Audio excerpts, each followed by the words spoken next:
to the channel. Thanks for watching. We are back at Dino Hills this morning. Had a Friday off. I had to run down here and beat the crowds. And I'm playing right-handed again, and I've never played this course right-handed, so I'm excited to tackle it, see if I can beat my best and some of my buddies' best. Yeah, so I'll be trying to give you all shots, talk about what discs I'm throwing. Excited to see what changes Brandon has been up to. Maybe he'll let me see some of the new gold level changes that he's made. But yeah, here we are, Dino Hills, baby. Woo! Yeah, so Dino Hills, 7,092 feet, very highly rated with a couple hundred views. Starting off hole 1, very downhill, 438 feet, par 3. I don't think I've ever even parred this one left-handed, but we're starting off with a jackalope, new understable 8-speed from Mint discs. And for a moment, I thought I had a chance to hit metal, and then I thought I was going to hit the trailer, and I was parked. Got my first birdie ever on that hole, so very excited about that. It's always nice to make your first putt of the round. Hole 2, 229 feet. This one's a little tricky. There is a straight gap. I'm playing the left side skip. I've seen a couple of my buddies make it before. We'll see if I can execute. I've never practiced this line on this hole before.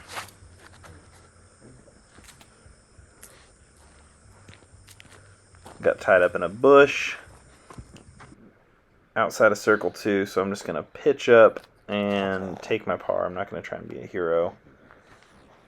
There's a very low ceiling from over there. Hole 3, 524 feet, par 4, but this is I think one of the more gettable birdies on the course. You got the camping area on the left that's out of bounds, but if you make it around the corner on a hyzer shot to the left, that gives you a nice open look to the basket. I'm attacking the opening here, and if I can get my head out of the way, you'll see I'm very pinched up against those bushes. You'll see some brown leaves down there that look like dead leaves. That was my orange disc, but I get up and down. For a disappointing par, I really wanted to get another birdie on that one. That would have put me on a good start towards my goal here.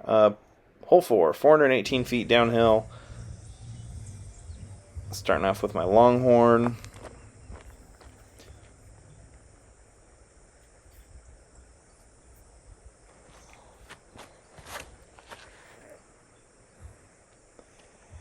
And just another fun, long downhill hole that you just get to rip something and see how far it goes. I have not been that far, though. Love this hole. So that's super exciting.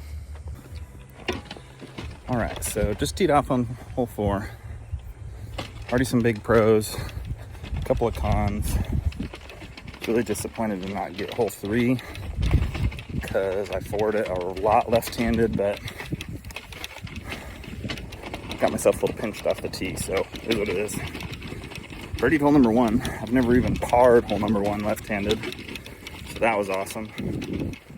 Dang near parked it. I thought I was going to hit the trailer with that jackalope. And then hole number 4, which we're walking down right now, one of my favorite holes on the course.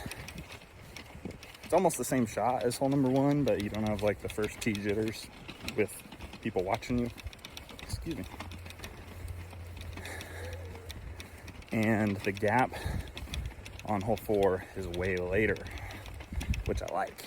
It's a longer hole. It's about 40 feet longer, but the gap is at the end of the hole, so it's really hard to swing something in. You need something that is holding straight a lot longer than on hole 1. Probably could have thrown the jackalope again, honestly. Just finessed it a little bit, but I decided to rip on the longhorn, and I'm just outside the circle. Yeah, just outside the circle, connected with metal, left myself with a tap-in 3. On to the next one. Another thing that I really, really love about this course, I guess you would call them amenities. I've already mentioned in some of my other videos that I like their tee pads, you know how shaded they are. But what other tee box do you have furniture and a table to hang out at for backups or for breaks, to eat a sandwich or drink some water, or to look at awesome tunnel shots while your buddies spray them all over the place. What a magical place. So you've seen it already now. Hole 5, 310 feet, tight, low ceiling tunnel. I think right-handed, it's a hyzer flip to flat to hyzer line. So I'm going with this Lucid X Glimmer Maverick. And I just throw it wrong. And it's down in there real bad. So this shiggle here I throw for fun. I end up taking that as if it was a re-tee for 2 strokes, because, man, it was really, really bad down there on the left side. This isn't great either. Man, this hole is a nightmare lefty, but I'm not doing that great righty either. Unable to convert. Pitched up and then made a double bogey putt. Hole 6, 269 feet.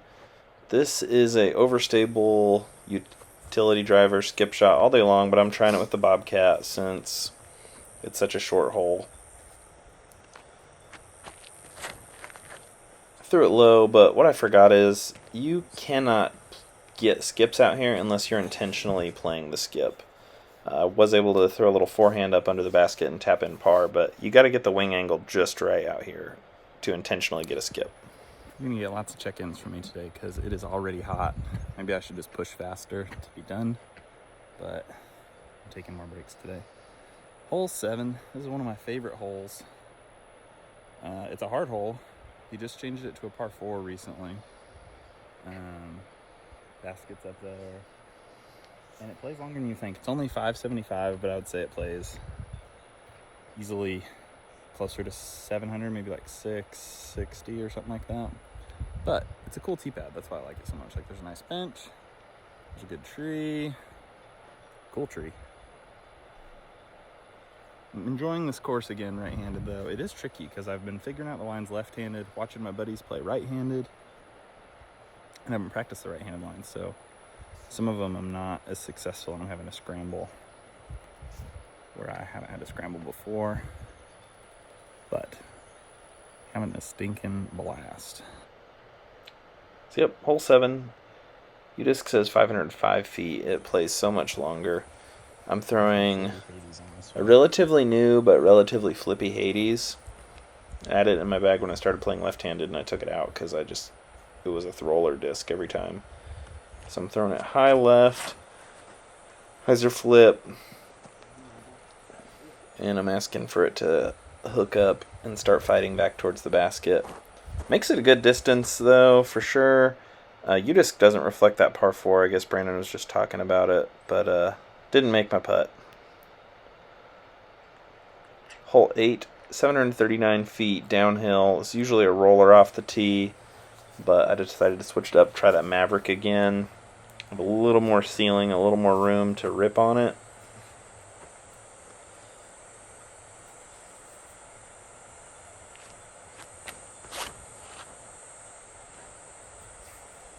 And it stays flat and hyzers out up to left, which I've never been over there. Normally my stuff that hyzers out, I'm down to the right. And I'm still 300 feet from the trees, so I'm going with this instinct.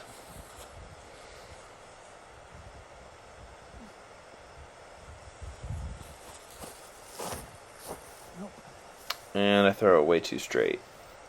Way too straight. There is a little hole cut through that bush in the middle, but I was left of it. I had to do a reach out forehand roller to then give myself a 20-footer, which I made, so I was able to save 4 on that. Hole 9, 397 feet. This is like a left-hand Thunderbird throw every time. I don't have a Thunderbird in my bag right now, though, so I'm going to try the instinct again.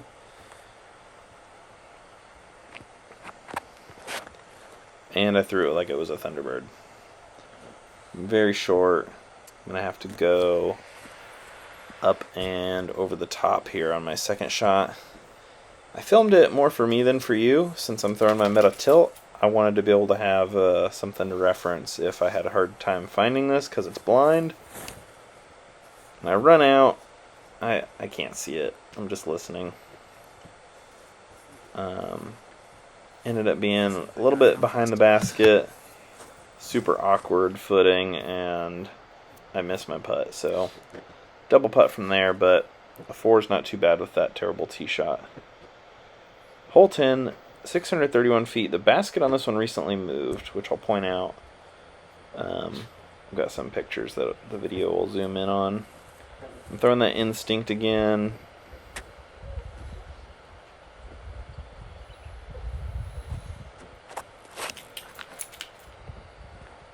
And I've never made it to that corner before left-handed. It's just too tight and too touchy for me, so I was super psyched to make it there. So normally, you can see the basket up on the left now. It's normally back by that bigger tree that that photo is zooming in on. There was my tee shot, but it's pinched off from the basket, so I have to go over the top, high hyzer, spike a bobcat in there. I thought I was going to eagle it, but I got a 4, so not too bad. I can't complain about that. Hole 11, 410 feet, noticeably uphill. Not as uphill as hole 3, but quite a bit uphill. And I put too much hyzer on this for how uphill it is, and so it doesn't quite flip to flat. Or it does a little bit, but it doesn't get any turn, so hyzer's out early. Luckily that bush isn't in the way, so I have a long look at it. Another double putt, getting out of there with a par. Hole 12, first water hole, downhill, 450 feet. If you're not putting a driver by the basket, you're putting a mid-range by that little tree that my left shoulder's blocking. So I just softly throw this wasp. Kind of underdid it a little bit. Normally I've been throwing a bobcat lefty and I've been dangerously close to the water. I was right behind that tree, so all I had was a massive spike hyzer, and I was out of position. And hole 13, 245 feet. I have been practicing this one in field sessions where I like set up cones and stuff, and I don't have a low enough speed disc for this turnover line. So my last throw with this wasp was a big hyzer, so I'd already practiced it. So I'll do the same thing. But I don't swing it wide enough or steep enough, and I just overthrow the pond. And pitch back up under the basket and get out of there with another par. My goal is to beat plus 14 for sure, but I would love to beat 4 big. Hole 14, 226 feet. So I forgot to film my tee shot on this one. I don't know if I'm lucky or unlucky. It was a bad throw. It's above the water. But it's in, so I'm going to take it from behind this tree and hopefully save a 3.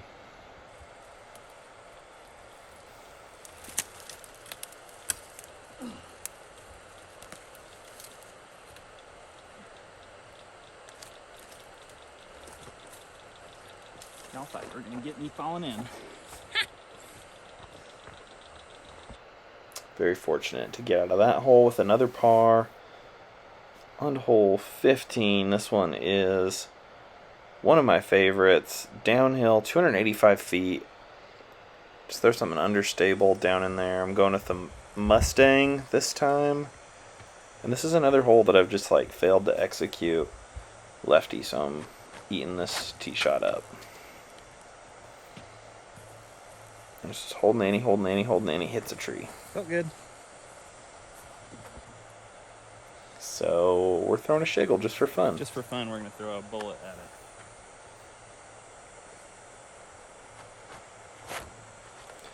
This is my lighter weight bullet. It's easy to throw those turnover lines. Almost the same spot, that's funny. And I get out of there with a birdie. I'm psyched on that. Hole 16, 201 feet. This one I feel like is even more gettable than the last one. It's just got a couple of specific gaps. So I'm throwing that Mustang again. I'm feeling it. It's thrown good for me so far. Wrong gap. Laser beam, but down the wrong gap. Basket is accessible from back there. I just failed to execute. I made my second putt, but it didn't count. Hole 17, 278 feet. This was one I've had dialed left-handed, so it was a little interesting. Waiting for these cattle to get out of the way. Gave me an opportunity to sit and drink some water, though. I decided to go with my Buzz SS, even though I don't think I've thrown this disc right-handed yet. And it is not as flippy as I remembered. Since my power's less now. But I'm able to pitch out and make a putt for another par. But yeah, that was a bad throw and a bad disc selection. I was happy to get out of there with par. Hole 18, 538 feet. You're on an elevated tee pad throwing across this creek. This one's 175, if you've been wondering. And that basket is way back there.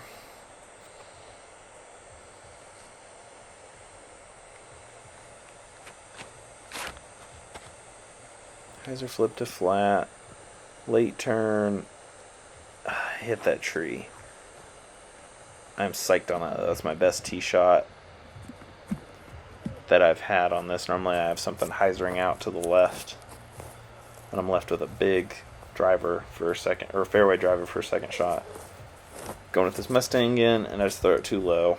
Again, there's no accidental skips out here. You have to get the nose angle and the wing angle right. You're not going to get lucky. And then pitch up from there for another par. So I finish it too big. All right. All finished up. I'm going to cool off in the clubhouse. It's got AC and cold water in there, which is awesome. Bunch of plastic too with their cool logo on it. And now I'm going to make the drive back up to Arlington and shower because this boy stinks. If you're in the area, definitely check out Dino Hills. It just gets better and better every time I get here. I just got word of a team tournament that's going to be out here. So stay on the lookout for that. That is going to be awesome.